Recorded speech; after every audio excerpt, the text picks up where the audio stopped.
John Lennon once remarked that, before Elvis, there was nothing, at least as far as rock music was concerned.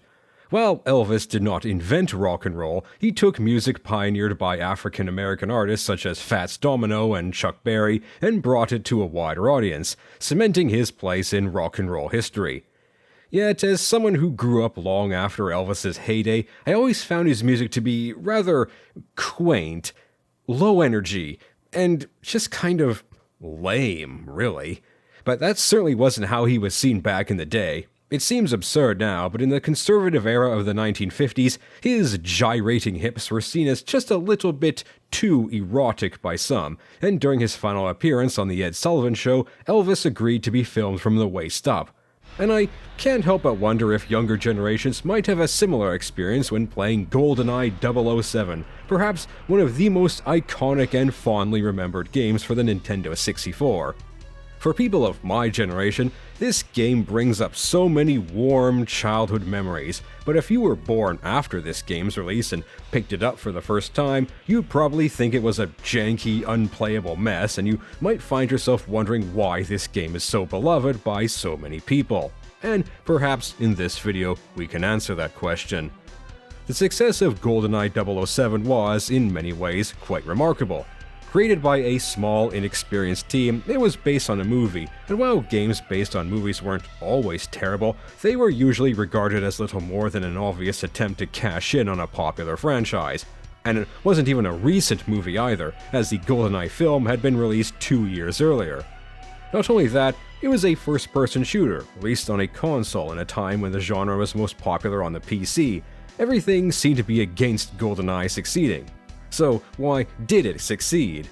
One thing that people will invariably bring up is the 4-player split-screen multiplayer, but as a child, I didn't spend much time with that mode, given that I didn't exactly have a lot of friends, and the few friends I did have all owned PlayStations instead of N64s. No, my fondest recollections of GoldenEye 007 are of its single-player campaign. The first mission is Dam, where Bond is tasked with infiltrating a Soviet chemical weapons facility near Arkhangelsk. Right from the start, there was something I had never seen before, a shooter with realistic guns. Before that, the only FPS games I had played were things like Doom and Quake, which had the player mowing down monsters with things like nail guns, plasma guns, and rocket launchers. GoldenEye, however, was the first game I played with guns where you had to reload, guns with moving slides that locked back when the magazine was empty, and guns that ejected spent casings, which had different shapes depending on whether that gun fired pistol or rifle rounds. None of this is remarkable now, of course, but back in 1997, it was an unprecedented level of realism. Your starting gun is a silenced PP-7, which is based on James Bond's signature firearm, the Walther PPK. This weapon was designed in Germany by the Carl Walther Company, and its name is short for Polizeipistole Kriminal, meaning that it was intended for the Criminal Investigations Department of the police force. The PPK was an extremely successful design, and it's still being made today. It was also the gun that Adolf Hitler famously used to Alt F4 in real life. You can, of course, kill the enemies and take their guns, which in this mission is the KF-7 Soviet. Judging by its circular front sight, it's based on the Norinco Type 56-1 rifle, a Chinese copy of the AK-47 with a folding stock. But it's when you climb into this guard tower that you'll find something truly special, a sniper rifle. Scoped weapons are almost ubiquitous in modern shooters, but at the time, the ability to zoom in and shoot people from a distance was mind-blowing, and the game immediately gives you a wide-open area to test out your new toy. Unlike modern shooters, however, GoldenEye's sniper rifle isn't a devastating one-hit kill weapon. In fact, it's one of the weaker weapons in the game in terms of damage per shot, so to use it effectively, you'll have to target an opponent's head. Oh, that's right, did I mention that GoldenEye featured locational damage? Shots to the head did the most damage, followed by the torso and then the limbs, and enemies would even play different animations depending on where you hit them. Again, and this is going to be a recurring theme of this video, none of this might seem particularly notable today, but at the time, it felt like a huge leap forward for realism. Of course, making precise shots might prove difficult if you aren't used to this game's controls. GoldenEye has a number of different input setups, all named after different Bond girls. The default control style is Honey, where the analog stick moves you forward and back and turns you left and right, while the C buttons are for strafing and looking up and down. If you need to aim more precisely, you can hold down the right shoulder button, which will let you aim your gun with the analog stick. A lot of people dislike this setup, but it's what I used as a kid, and by this point it's muscle memory for me. Interestingly, Rare gave players the ability to use two N64 controllers at once, with one analog stick being used for movement and the other for looking around. This means that GoldenEye is possibly the first FPS game to incorporate dual analog controls. As you make your way through the level, stumbling across crates of Vodka, I'm pretty sure that's supposed to be vodka, you'll come across the Commandant, whose uniform features the modern Russian tricolor, despite this mission being set in 1986. More importantly, however, he carries the DD-44 Dostoevsky, which is based on the Tokarev TT-33 pistol. It's no more powerful than the PP-7, but it is a lot louder. For example, when I use it to destroy these alarm panels, the noise alerts one of the guards from the tunnels inside the dam. See, this is another feature that blew my mind when I first played this game, and that is stealth mechanics. Well, very primitive stealth mechanics, but stealth mechanics nonetheless. There is a noise value calculated on every frame, and this value has a minimum and maximum based on what gun Bond is currently carrying. Every shot fired increases this noise value by a certain amount, up to the maximum, again depending on the gun you're using. The level of noise will begin to decay back towards the minimum, decaying faster the higher it goes. To determine if an enemy heard your gunshots, the game simply takes the current noise value and divides it by the distance between Bond and the enemy. If the result is greater than 1, then the enemy is alerted. Of course, some enemies will never be alerted by sound, likely to prevent the player from simply luring every one of them into a well-prepared kill zone and then breezing through the rest of the level. Another innovative feature of GoldenEye 007 was its difficulties. There were 3: Agent, Secret Agent, and 00 Agent, which are basically just easy, normal, and hard. As you might expect, higher difficulties increase enemy damage and health, as well as decreasing the effectiveness of the auto-aim feature, but it also adds additional objectives that you need to complete. On Dam, for instance, Agent difficulty simply asks you to bungee jump off this ledge, while Secret Agent also requires you to destroy all the alarms. On 00 Agent, however, you must do all that, plus install a covert modem, and then make your way into the server room underneath the dam to steal some data. The only other game I can recall doing something similar is Thief the Dark Project. It's a great way to encourage players to challenge themselves with higher difficulty settings, as it allows you to experience more of the game. Up next is Facility, and if there's one level that I feel defines GoldenEye 007, it's this one. You start in the vents, and then you drop into the toilets, taking the enemies by surprise. It's hard to overstate just how badass this made you feel back in the day. You were one covert operative, sneaking into a chemical weapons plant, crawling with guards just waiting to put a bullet into your head. There's nothing quite like the feeling of being where you shouldn't, taking down your opponents while their comrades remain unaware. That said, I don't want to oversell GoldenEye's stealth mechanics. Most levels usually turn into a run-and-gun shootout at some point, but in a way, this feels true to the James Bond movies, where 007 is more often an action hero than a covert operative. Another notable feature of GoldenEye is destructible environments. Pretty much everything that's not part of the level geometry can be destroyed. Keyboards, desks, chairs, computers, crates, and boxes will all blow up if you shoot them enough. Sure, it doesn't make much sense that everything explodes into fireballs, but being able to toss a grenade into a room and then reduce everything inside to charred ruins was incredibly satisfying. Of course, blowing stuff up willy-nilly might not be the best idea. In Facility, for example, you need to use this control console to open a security door. If you blow it up, then you can't open the door and thus you can't finish the mission. Again, it's a relatively minor thing, but I really appreciate how the game allows you to screw yourself over like this if you aren't careful. Eventually you'll meet up with Alec Trevelyan, aka 006. In the movie, he was played by Sean Bean, which means that he is A, evil, and B, going to be dead by the end of it. You blow up some tanks of chemical weapons and then it's on to Runway. You must escape on a plane, but what makes this level stand out is that there's this tank sitting out in the open. The player might assume that it's just there for decoration, but no, you can actually climb in and drive it around. I know you're likely sick of me saying this, but back then, this was utterly mind-blowing. I mean, how many other first-person shooters just let you hop into a tank and start wreaking havoc, firing off cannon shells and running over your enemies? It made GoldenEye 007 feel like a game where anything could happen, where you had no idea what the developers were going to spring on you next. Next up is Surface, where Bond must infiltrate a bunker used to control the GoldenEye satellite, which can deliver a devastating electromagnetic pulse to anywhere on the planet. This mission introduces one of the most infamous guns in the game, the Klob, named for Ken Loeb, one of the developers. The gun itself is based on the Czech Scorpion VZ-61 submachine gun, and in GoldenEye 007, it's one of the weakest and most inaccurate guns in the game. Really, you're better off using anything but this weapon. Another new weapon is the grenade launcher, which isn't that useful in wide open areas like this, but blowing stuff up with it is always fun. And speaking of stuff blowing up, there's one cabin that has this innocuous looking model car on a desk. If you shoot it, it explodes like a grenade for no reason. Surface also introduces you to security cameras. If you stay in their field of view for too long, the alarm will sound, which will cause enemies to endlessly respawn. Fortunately, their range of vision is fairly short, so you can safely shoot them from a distance. Inside the bunker, your goals are, depending on the difficulty, to photograph the screen in the main control room, destroy all surveillance cameras, obtain a copy of the GoldenEye firing key, and download some data from their main computer. Inside the control room, we find a crate with some Russian text on it that indicates it contains bananas, or a banana as it's in the singular.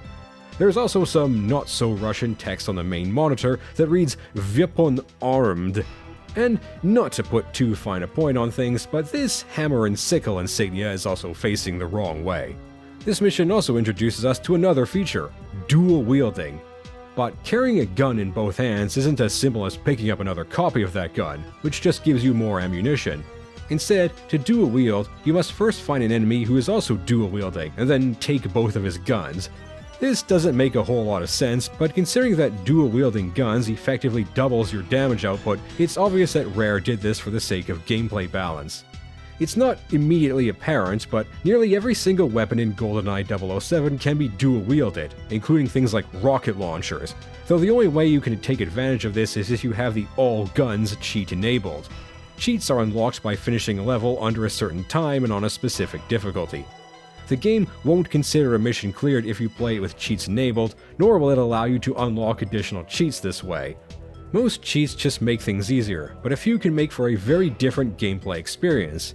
DK mode, for instance, gives everyone huge heads, making headshots a lot easier. But my favorite cheat has to be enemy rockets. As the name suggests, this gives every single enemy a rocket launcher. Not only is it hilarious, it also adds a new dimension of difficulty, since rockets can easily kill you in one hit or destroy vital equipment. Next mission is Silo, where Bond must infiltrate a missile silo in Kyrgyzstan that's being used to launch GoldenEye satellites. Of all the levels in GoldenEye 007, this one is my favorite, with its near-constant run-and-gun action. As I played through it again, something strange started to happen. Despite the game's dated graphics, janky controls, and often atrocious frame rate, I was having fun. As a matter of fact, I was laughing my ass off at the on-screen calamity. Perhaps it's the low polygon models or the silly expressions on the enemies' faces, but combat in GoldenEye has this goofy slapstick quality to it that I've never seen replicated in another shooter.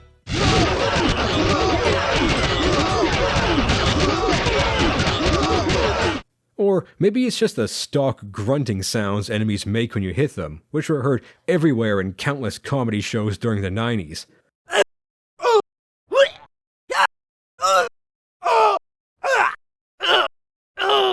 They're actually taken from Hollywood Edge Premiere Edition 1, a very commonly used set of stock sound effects that you've probably heard thousands of times before.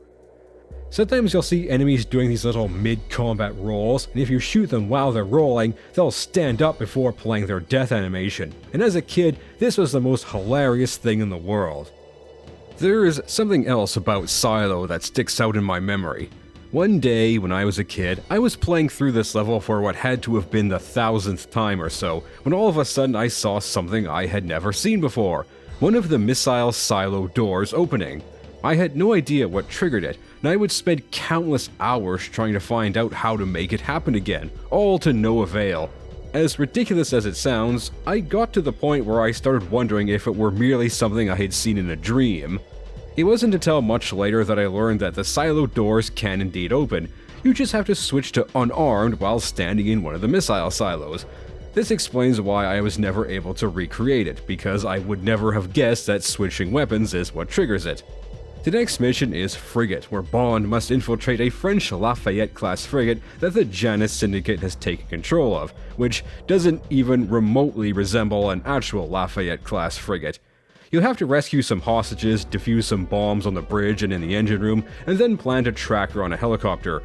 Your starting weapon is a silenced D5K Deutsche, which is clearly based on the Heckler & Koch MP5K, a shortened version of their famous MP5 submachine gun. For some reason, you only start with 20 rounds, which is less than a full magazine. MI6 must be cutting their budget these days. Everything seems to be going well until some knobhead sets off the bridge bomb by shooting up one of the consoles. Thanks a lot, loser. I guess it was too much to expect terrorists to have some sense of self-preservation. Next up is Surface 2, where Bond revisits the Severnaya installation, and this is probably the worst mission in the game. It's dark and foggy, the blurry N64 graphics are even blurrier, and you're constantly fighting off endlessly respawning enemies. You have to destroy the communications link to the bunker, but the door to the room is locked, which means a keycard hunt. Oh, and did I mention that there are a bunch of security cameras that are really hard to see on account of the fog and blurriness? The mission ends with Bond getting captured, and the next mission starts with him in prison. It's here that you meet the most annoying NPC in the game, Natalia. It's been a while since I saw the GoldenEye film, but I seem to recall her being one of the better Bond girls, but in this game she gets damseled hard, to the point where she gets captured more often than Princess Peach. You have to escape the bunker with her, but as every player quickly learned, it's best to keep her in her cell until you've cleared out the entire area, because Natalia has no sense of self-preservation and will gleefully run in front of your shots and die. After Silo, Bunker 2 has to be one of my favorite missions in the game, and the layout will forever be burned into my memory. You get out of jail by using Bond's watch magnet to snatch the key from the wall, and you can also use it to snag some throwing knives from this pool. Throwing knives can be hard to use, as they travel in an arc instead of a straight line, but they are completely silent, which is important on this mission because making too much noise will result in you being swarmed by guards. You might be able to blast your way through them on agent difficulty, but on higher settings you'll be turned into Swiss cheese in no time. The guards here aren't technically infinite, however. There are certain rooms that will continually spawn enemies until they're cleared, so you can't simply turtle up until the whole place is bled dry. It was not until I started playing this game on harder difficulties that I began to appreciate just how much GoldenEye forces you to strategize. The game has no checkpoints or any kind of in-mission saving, so if you die or mess up one of your objectives, then you'll have to begin the mission all over again.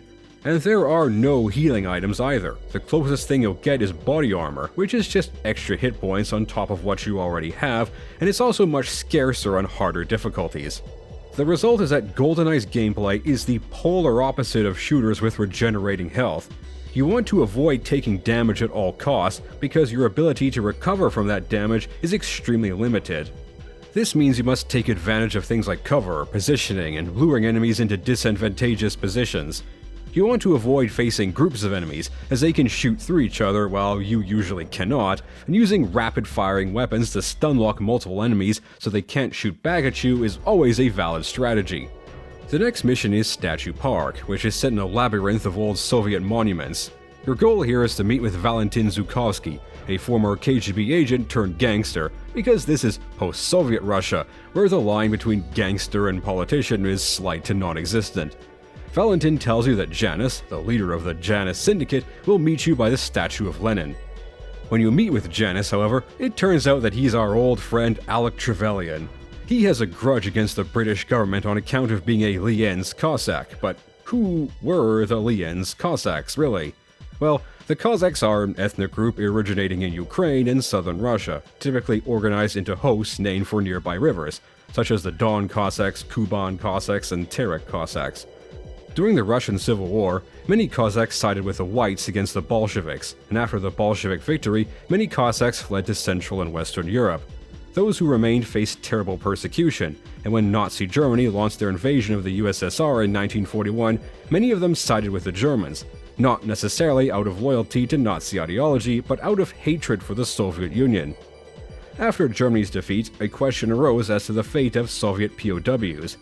At the Yalta and Tehran conferences, the Allied powers had agreed to repatriate any Soviet citizens being held prisoner to the USSR, which included many Cossacks. In May of 1945, the British arrived at the city of Lienz, Austria, where there were around 2,500 Cossacks, all of whom were forcibly sent back to Stalin. They knew full well that all that awaited them was either a bullet to the head or an express ticket to the Gulag, and many of them chose to take their own lives. So it's easy to see why Mr. Trevelyan here would have a bit of a grudge. At this point, you'll have to rush back to the start of the level to rescue Natalia, which is easier said than done as it's easy to get lost in the maze. On top of all that, the enemies here wield shotguns, and this is the only mission in the game where shotguns come into play. At the end, Bond and Natalia wind up being captured yet again and sent to the GRU archives for interrogation. This is yet another difficult mission, as you must fight your way through narrow, confined hallways filled with endlessly respawning enemies and highly explosive crates. This mission might be called Archives, but judging from the text on the crates, it's actually a stockpile of potatoes. Eventually, you'll escape with Natalia, only for her to be captured yet again. This brings us to Streets, where we must pursue the Janus leaders through the streets of St. Petersburg. In the movie, this is where Bond drove a tank, and here too there's a tank you can take control of. You are working against the clock, but you can extend the time limit by finding Valentin, whose associates in the Russian mafia will delay Janus.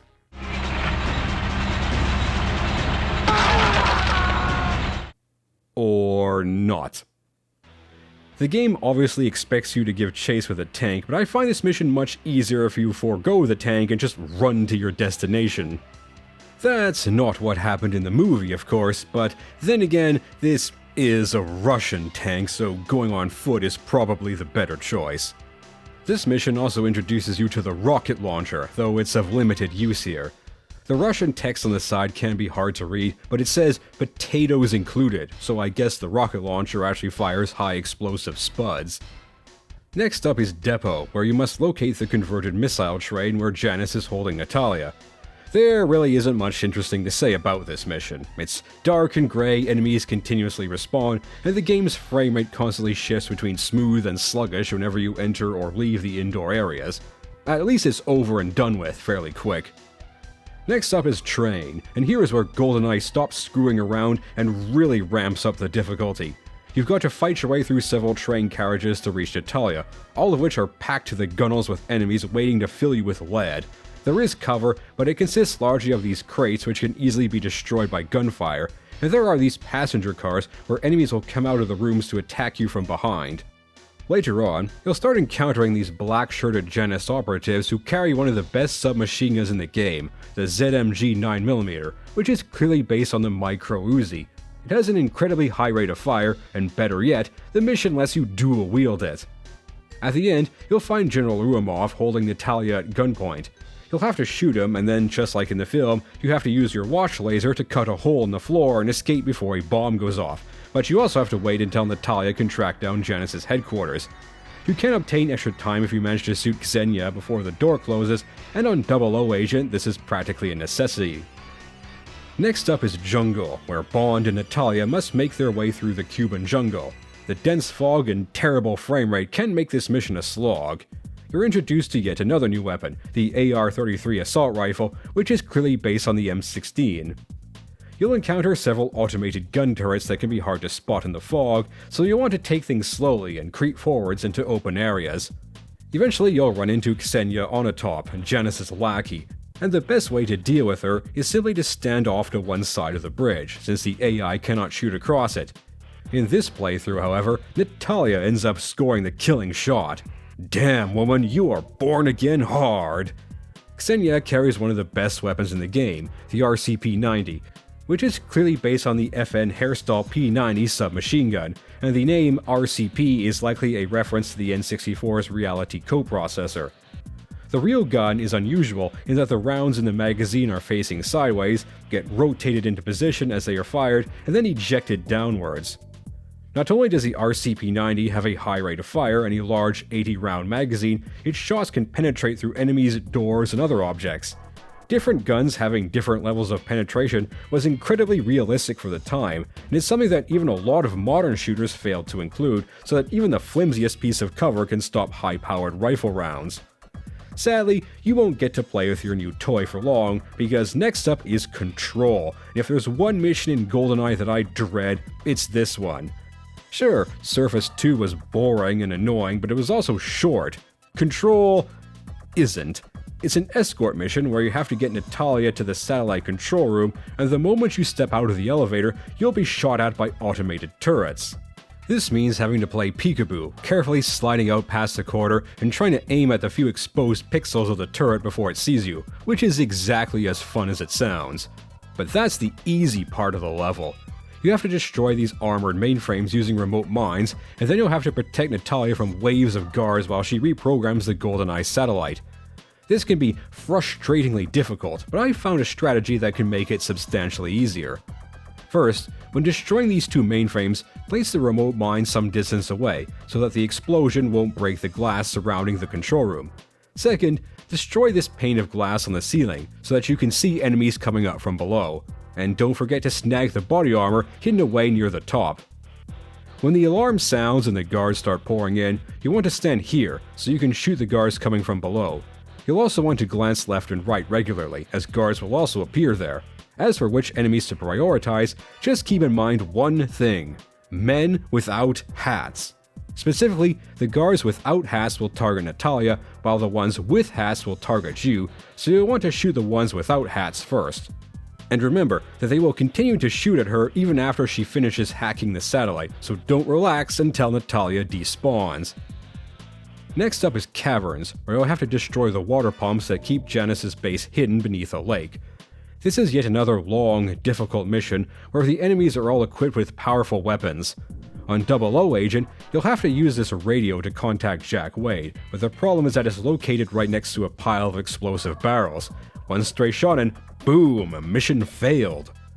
There's an amusing Easter egg where you can find a crate within a crate within a crate within a crate, and inside that crate is a pair of monitors. Destroy them, and you'll get 2 AR-33s, letting you dual wield them.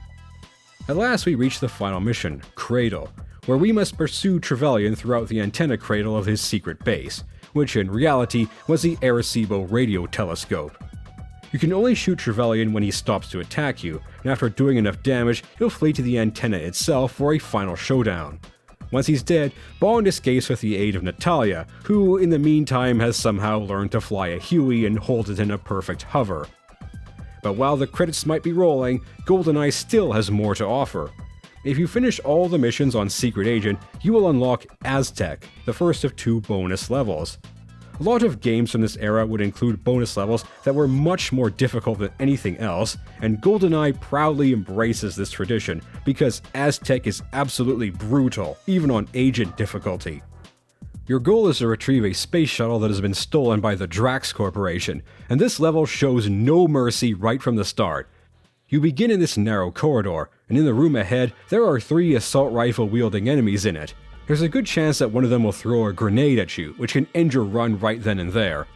And it doesn't get any easier as you go on, because the enemies in Aztec have insane accuracy and reaction times, often scoring hits on you the instant you move into their field of view, and it doesn't help that the game loves putting them behind blind corners. At one point, you'll have to enter this large room which has 4 enemies in it, some of which are packing the laser pistol from the movie Moonraker, and there are also these 4 automated turrets on the ceiling. You'll have to retrieve a keycard held by Jaws, who also happens to be dual-wielding assault rifles. And if that weren't bad enough, killing him also triggers endlessly respawning guards. If you're skilled enough to finish all the missions on 00 Agent, including Aztec, then you'll unlock the second bonus mission, Egyptian, where Bond must face down his old foe Baron Samedi from the film Live and Let Die. You'll also have to retrieve Scaramanga's famous golden gun, which involves navigating a floor tile puzzle. Step on the wrong tile, and 4 turrets will appear to blast you into a fine red paste.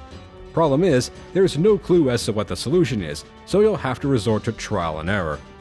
With a golden gun in hand, you'll have to kill Baron Samedi 3 times, and then the mission ends. It definitely feels a bit tacked on compared to Aztec, and I suspect that it's simply a multiplayer map adapted for single player.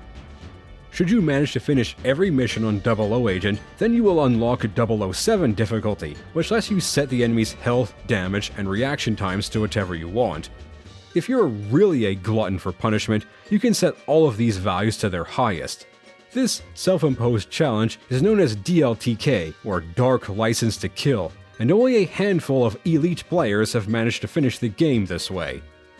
Now, with all that said, do I recommend the original Nintendo 64 version of GoldenEye to those who've never played it? To be completely honest, it's hard to give a solid yes to that question. As much as I loved this game growing up, it's difficult to imagine younger players getting anywhere near as much out of it as we did. And as I've been saying throughout this video, so many of the features that seemed novel at the time are now commonplace. But that certainly doesn't mean that it's unplayable. Whenever there's a discussion about older games, the question of whether a game has aged well will invariably arise at some point. But to say that something has aged well or aged poorly is a bit off the mark, because games don't age. GoldenEye 007 is exactly the same as it was all the way back in 1997. All that's changed are your expectations and experiences. When people dismiss a game as having aged poorly, too often it's simply a refusal to engage with the game on its own terms. Once you get past GoldenEye's dated graphics and find a workable control setup, I recommend Solitaire, which makes it control like Turok, you'll find a game with great level design, a huge variety of weapons, a killer soundtrack, and a surprising amount of replayability. Simply put, GoldenEye is a game that walked so later FPSs could run. Now, if you'll excuse me, I've got a train to catch.